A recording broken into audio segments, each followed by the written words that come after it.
G'day, my name is Ben Kruger. Welcome to my kitchen. I would like to demonstrate to you today how one makes biltong. First thing you need is a very sharp knife. Second thing you need is a nice piece of meat. This is the eye of Silverside. Start by slicing the meat in the thickness that you want. Some people prefer thicker and some people prefer thinner cuts. Just remember that if the thickness of your meat varies, then your biltong is not going to be dry at the same time. Try and keep them the same thickness, even slices all the way along your piece of meat. Now, when you hang your meat up to dry, you're going to lose about 50% of the meat's weight due to it drying out and losing moisture. All my meat has now been sliced, and I've put the first layer of slices into this handy container. You can use a glass bowl, plastic, whatever you have to hand. Now the next step is to sprinkle it with brown vinegar. And you do that making sure that you've got it evenly covered with the brown vinegar. And once your first layer has been covered, it's time to turn it around. So I've turned it over, another sprinkle of brown vinegar all over the pork. That looks nice. Now, next step, biltong seasoning. A quarter cup like this is about enough for 1 kilogram of meat. It's about 45 grams. If you're one of those people who like to weigh stuff, get a scale.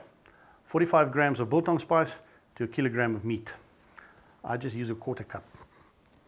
Into the hand, and make sure that you cover all the slices evenly. Because once again, if you don't, the meat is not going to cure in the same way on both sides. Once you've sprinkled it, turn it over. Here we go, my baby. Make sure that it's flat so that you get your spices into all the little nooks and crannies, and then continue on with your spicing. There we go. That's nice and even. And now you do the next layer. Once you've packed all your layers, your biltong to be should stay in the container for about 24 hours. And you can turn them every once in a while, making sure that both sides of the meat are properly covered with vinegar and biltong spice. Once that is done, it's time to hang it up.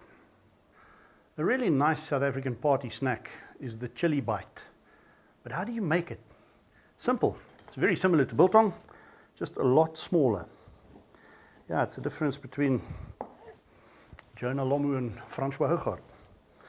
Continue slicing until all your meat has been sliced to the right thickness.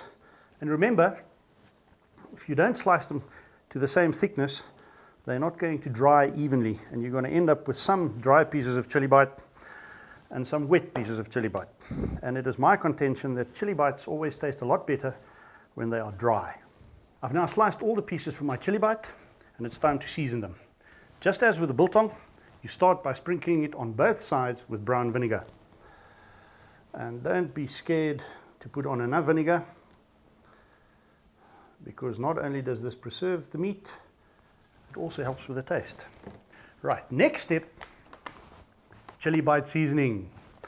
And this product by Crown National really is my favorite.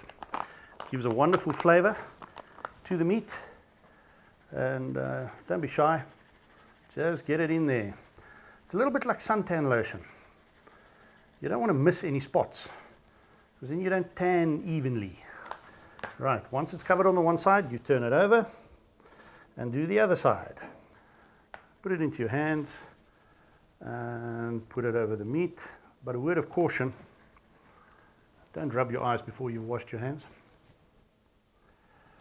Right, now that's done. We let it stand for 24 hours, turning it every once in a while, and then It's time to hang it up. Right, the biltong and the chili bites have been curing for 24 hours. Now it's time to hang it up. Now if you don't have a biltong dryer, where would you hang your biltong? It has to be a cool place, there has to be ventilation, and you should be able to keep the flies, children, dogs and cats away from it. My grandmother used to hang the biltong under the bed.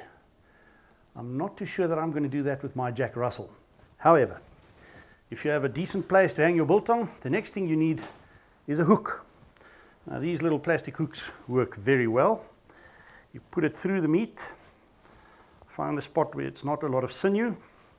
There you go, and your piece of biltong is ready to be hung. But now with the chili bites, you have a bit of a problem, because that just looks silly, man. So what do? I'm clever. I use a paper clip. There you go. And you do that with your chili bites, go and hang them up, and within a very, very short time, you'll be able to enjoy biltong and chili bites. And what's more, you've got bragging rights, because you made it yourself.